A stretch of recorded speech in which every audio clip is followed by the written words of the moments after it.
There's a whole bunch of monsters in Total War Warhammer 3, let's smash them all into each other and see who's the best. We'll take the strongest monster of every faction and pit them against each other in a 5v5. Let's meet the contestants. For Cathay, the Terracotta Sentinel. For Khorne, it's the Bloodthirster. For Kislev, the Icy Elemental Bear. For Nurgle, the Great Unclean One. For the Ogres, Stonehorn with Harpoon Launcher. For Slaanesh, the Keeper of Secrets. And for Tzeentch, the Lord of Change. So these are all the units we're going to smash into each other, and we're going to mark their wins and losses up on this graph, breaking it up into the bottom 2, the mid 2, and the top 3. So let's get going. Kicking us off, the Terracotta Sentinel and the Lord of Change. Now I am going to allow the Lord of Change to use its bound spell because it's kind of part of its deal.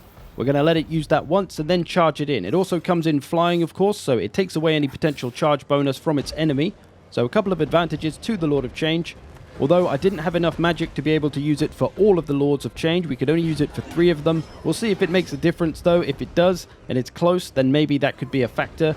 But if they just get absolutely smashed, then we'll know the magic didn't really make a difference. It didn't really do a lot of damage to these Terracotta Sentinels, who do start to take the lead as the battle wears on, and that Lord of Change gets worn down. Although it does do a fair bit of damage itself, these Lords of Change. Honestly, I thought they'd get pretty bashed up pretty badly, but they seem to be actually giving out a fair amount of damage.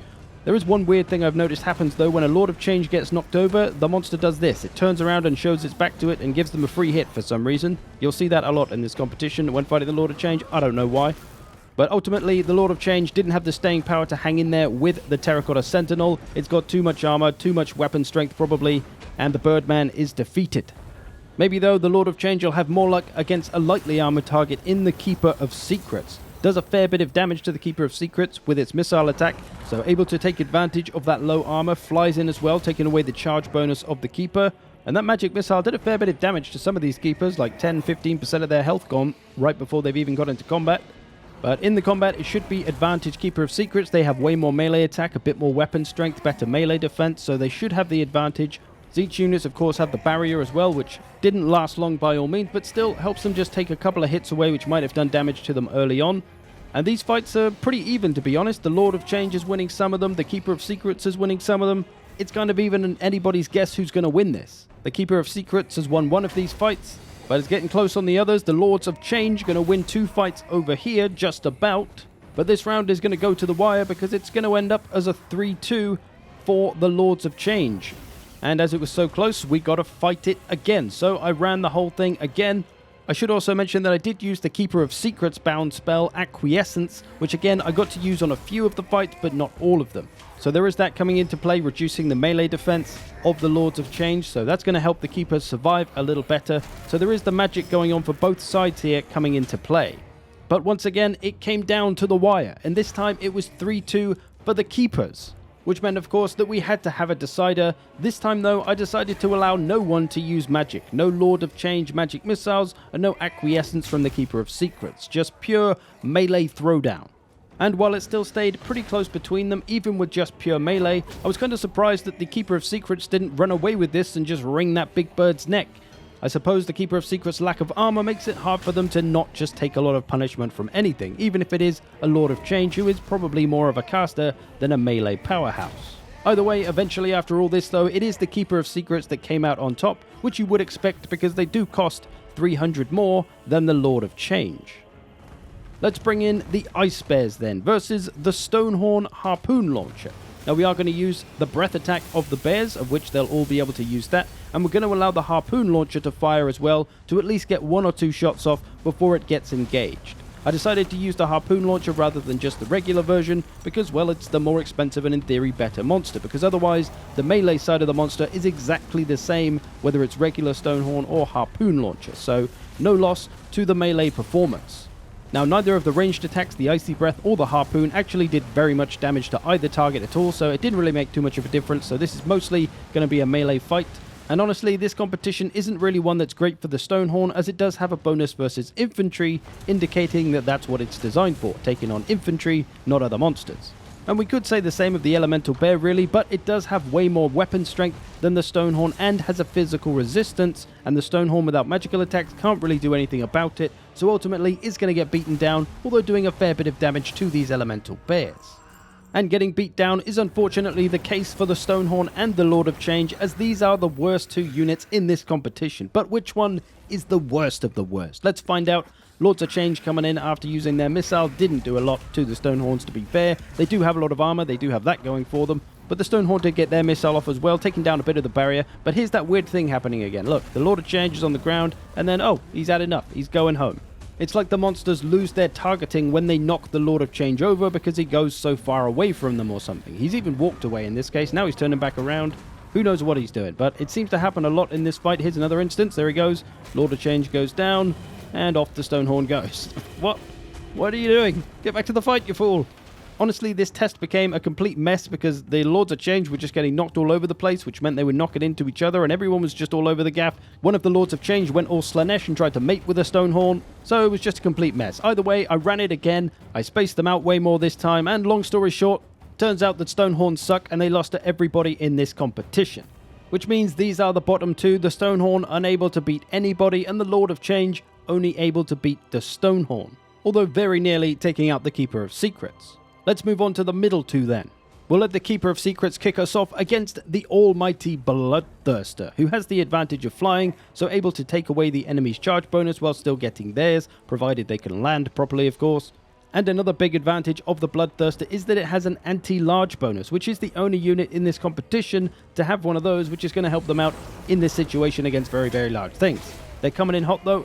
Keeper of Secrets not taking it lying down as much as they probably like to. Damn Slaneshis. We are going to use Acquiescence though for a bunch of the Keeper of Secrets, so that's going to take away the melee defense a little bit of the BLOODTHIRSTERs.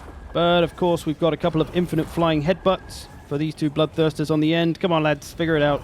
Is this another mating ritual? I know those Keeper of Secrets dress pretty provocatively, but Jesus. Eventually they all do come around to having a fight, and the Keeper of Secrets does start to struggle. This is a fresh fight here, they've only just landed. This one, the BLOODTHIRSTER, got them down to half health before really even losing anything. Some of these fights pretty one-sided overall. A couple of Keeper of Secrets going down already. Other ones putting up more of a reasonable fight, getting some damage done. Half health to the BLOODTHIRSTER. They only cost 300 less than the BLOODTHIRSTER, so they should really put up a decent fight, especially with the use of Acquiescence to help them early on. But alas for the Keepers, the BLOODTHIRSTERs do take this one pretty comfortably. Let's try the Keeper's luck then against a significantly cheaper unit in the Terracotta Sentinel. Keeper of Secrets coming in hard. Oh, I can't say that with goddamn Slanesh units. The Keeper of Secrets attacking with considerable force and dropping that Acquiescence spell to reduce the melee defense of the Sentinel a little bit. Whether it's going to save them, we shall see. Sentinels do have a lot going for them. They got a pretty big health pool. They've got that lots of armor. They're unbreakable as well. Not to mention the big beefy weapon strength of 600, armor piercing. Not that the Keeper has a lot of armor anyway, but it's still going to help him out. Once again, the Keeper of Secrets struggles to get anything done here. We do have to remember though that it does have the devastating flanker ability, which it doesn't get to use here, so you are paying for that and not getting to use it. So I guess the Keeper of Secrets is slightly ill-suited to this kind of competition. The Terracotta Sentinel claiming a pretty comfortable victory in this one. How about the chunkiest lad in the competition then, the Great Unclean One versus the Elemental Bear. Icy Breath coming out straight away. Doesn't have a lot of armor, the Great Unclean One, so that hurts it a little bit. Not a great amount. Every little helps the way. Gonna charge in to face the Great Unclean Ones, who we are going to allow to use their bound spell, the Miasma of Pestilence, reducing melee attack and charge bonus. Also the Poison of Nurgle going on this as well, reducing the damage output of the Elemental Bear as well. So a couple of things going for the Great Unclean One there against all its foes. Both of these units have pretty big health pools, but Nurgle units especially generally have more health than most other factions. A pretty even fight for the most part, no real damage advantage either, with that Poison bringing the Bear from 600 down to 511, roughly around the same as the 500 of the Great Unclean One weapon strength. The Great Unclean One also has a few other advantageous stats, but has less armor than the Elemental Bear, so all their stats are kind of evening out against each other. But something else kind of weird happened. You notice this Elemental Bear has 1 health. Just 1. So either it's incredibly lucky that its health should land on that number and keep it alive for just that little bit longer, but it just seems to keep surviving, even though many more attacks come in. Here we go, little shoulder barge. I guess maybe that's not actually an attack because it doesn't use its weapon, I don't know. Or maybe the attack just missed and the melee defense of the bear saved it. Who knows? Let's see if he can get another attack in and finish the job. He's just standing there getting spat on at the moment. Go on, son. That's it, be sick on his face. Oh, it seemingly hits him, and he's still not going down. The other one's cheating now and getting involved, and still this 1 HP bear is alive. What the hell? More sick, more weapon swings. Still going. 1 HP. Either this bear's got some Floyd Mayweather level defenses, just dodging everything, or something strange is going on. Eventually, though, the bear does get felled, and I thought, oh, that's just a weird thing that's happened. And then I see it's going on with another bear. This bear's at 1 HP. What the frick? So it wasn't a coincidence. This other bear, this one's got 223, so that one's normal. Not sure what was going on there. Either the numbers weren't displaying correctly, or for some reason it just wasn't dying. Either way, it didn't save the elemental bear in this case, as they are going to lose fairly badly to the Great Unclean One. The bear, though, didn't have much luck against any of the other higher-end monsters in this competition, and the poor old Keeper of Secrets unable to beat any of this higher stuff as well, losing to the Great Unclean One, putting the Great Unclean One into the top 3, meaning the only thing left to do is for the Keeper and the bear to have a fight to see who's the best of the mid-range. The bear coming out with its breath attack, that should do some good work on the lowly armored keepers. As we can see, it did a little bit there. Acquiescence going to come in, though, on a bunch of these fights for the keepers, so that's going to help them out too. And this is another incredibly close fight. These two units both cost the same as well at 2,000. But as the battle wears on and we get to the end of it, it's still impossible to tell who's going to win. There's lots of low health keepers and lots of low health bears. One bear goes down here. That's a win for the keepers. It's looking pretty close on a lot of these other fights. No Keepers of Secrets have gone down yet, although 2 are wavering. They're struggling. They may be getting banished in a minute. Maybe they'll give away some of their secrets in exchange for their life. One's going down. Oh, faceplant. Strike up a win for the bears. Another bear is lost in the distance, though, so that's 2-1 to the keepers. Can the bears bring it back? Nope, another bear down. That's 3-1. Can this last bear potentially bring it back to make it a 3-2 and force us to fight it again? Oh, this keeper's getting banished, but the bear goes down. The bear is down, so that's a 4-1 to the keepers. That's going to be a win for them, and they are going to take the 4th place position and die in the process, apparently. Good effort, keeper. Back to the realms you go. So that gives us the middle 2 with the elemental bear able to beat the bottom 2 units, but not the Keeper of Secrets. And the Keeper of Secrets unable to beat any of the top 3, which is the Terracotta Sentinel, the Bloodthirster, and the Great Unclean One. Let's see who's the best. We'll kick it off with the chunky boy and the pile of pots. Miasma coming down to reduce that melee attack of the pots. Also bringing down the weapon strength with the poison. And as I mentioned earlier, the Terracotta Sentinel has a big advantage in this competition, that it has magical attacks, and all these demon units have a physical resistance which they rely on to help them not take so much damage. And they're not going to be able to make use of that against the magic attacks of the Sentinel. So that's going to be a big advantage, allowing the Sentinel to maybe get a little bit more damage on these demons than most. The Sentinel starts to edge a few fights as the battle wears on, but the Unclean One is also slightly winning 1 or 2 as well, or at least breaking even in terms of damage done, so it's anybody's game. The Unclean One going for the old sick on the shoes tactic to distract the Sentinel. Doesn't appear to have worked though. He's still clonked him in the face. It's going to be a nightmare to get out of all of his clay crevices though.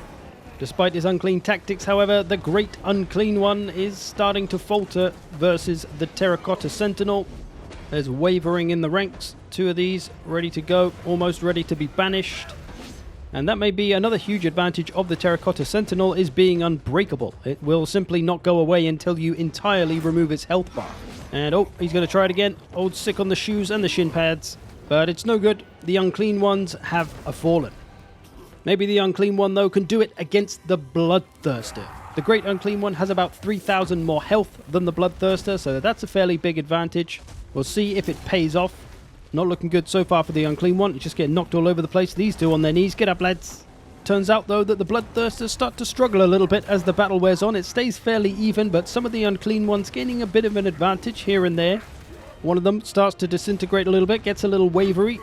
Oh, he tried to be sick on his hooves. He jumped in the air and dodged it. What a pro play.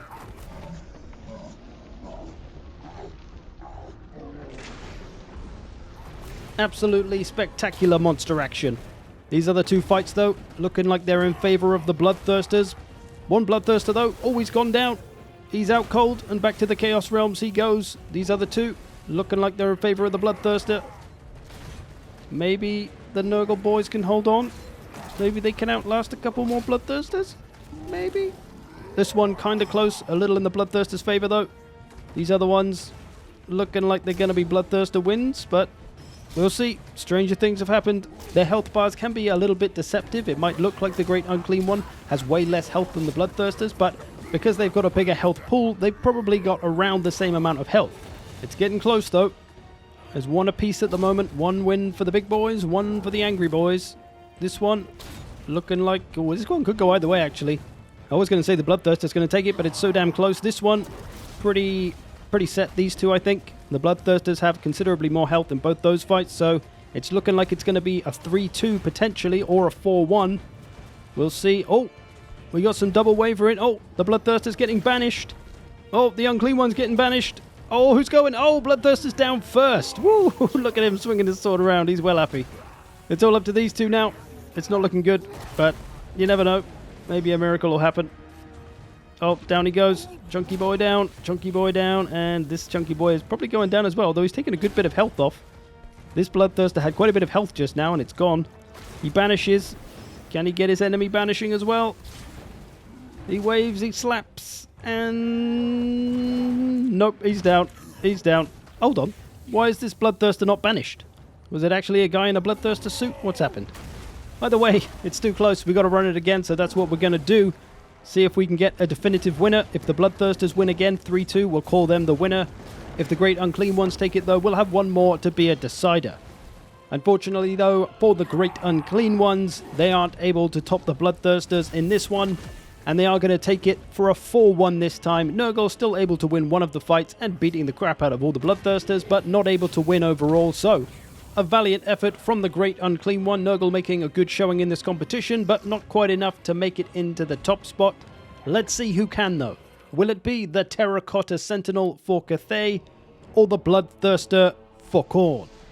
Place your bets. The Bloodthirsters coming in from the sky, going to take advantage of having that charge bonus, which the Terracotta Sentinels won't get. Although I don't think they have much of a charge bonus anyway, so not a huge deal for them.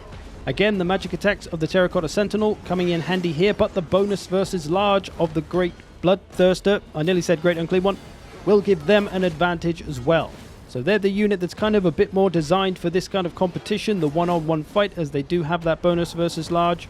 These two, though, having a good old showdown, lots of damage being exchanged, but the Terracotta Sentinels do start to pull ahead in most of their engagements. One of these Bloodthirsters losing pretty badly here. It's got very little health compared to the Sentinel. Some of the other fights a little bit more even, though. Again, the larger health pool of the Sentinel probably helping it out quite a bit here.